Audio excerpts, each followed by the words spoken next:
spiritual coercion.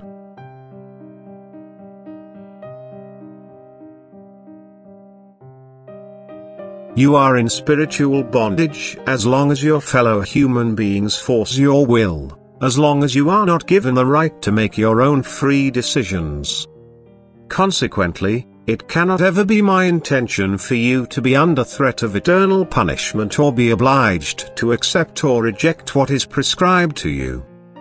You should make an entirely free decision, because your free will should decide. Hence each individual person should make his own decision because this determines the soul's fate after death.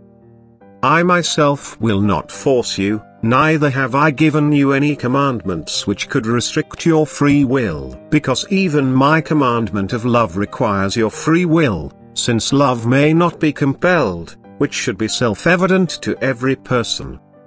But only love will develop the knowledge of truth, and thus you humans cannot benefit when it is specified what you should believe, what you should accept as truth. Because only a person living with love will be able to assess whether the doctrines given to you will correspond to the truth.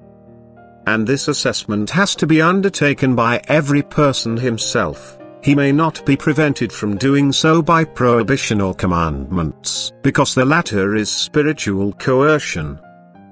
The consequence of such coercion is that people are living by a variety of misguided teachings and will not make their own effort to find their way out for fear of threatened punishment.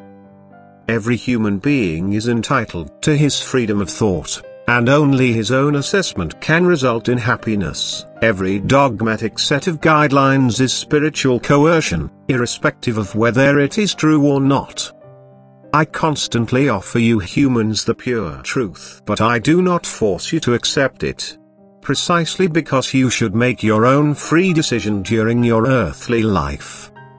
And coercive measures are always an admission of weakness, of inability, to make people achieve an objective by other means.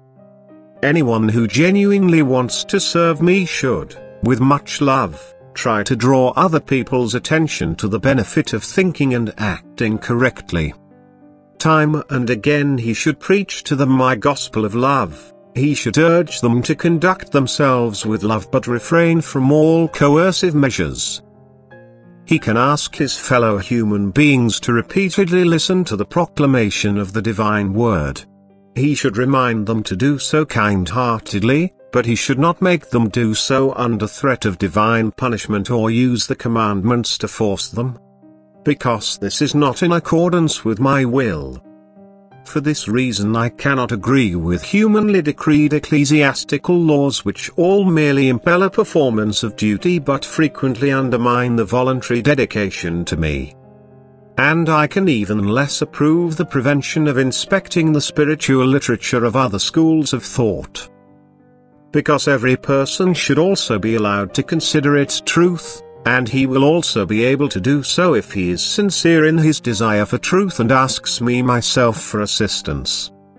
Freedom of thought and free will are decisive for a successful earthly life of a person, because I only value the results of free will, whereas anything that was imposed as a duty or fulfillment of a commandment is worthless before my eyes. Anyone who is making an effort to live a life of love will also clearly recognize that love alone is the crucial factor for the human being to live in truth. Then he will also realize that all commandments have become null and void because a loving person will act in accordance with my will by himself. He will also know that every person has to struggle with himself so as to be able to make a decision based on free will. Because love alone is the bond with me, who is love itself, and as soon as he walks the earthly path with me, due to his life of love, his will is also directed such that he will no longer require any human commandments. As far as I am concerned, you are free at all times. But my adversary will forcefully try to gain you for himself. And since he is unable to force you himself, he will attempt to achieve it through people who belong to him. Therefore reject all coercion, because it is always a sign of he who intends to corrupt you. Amen.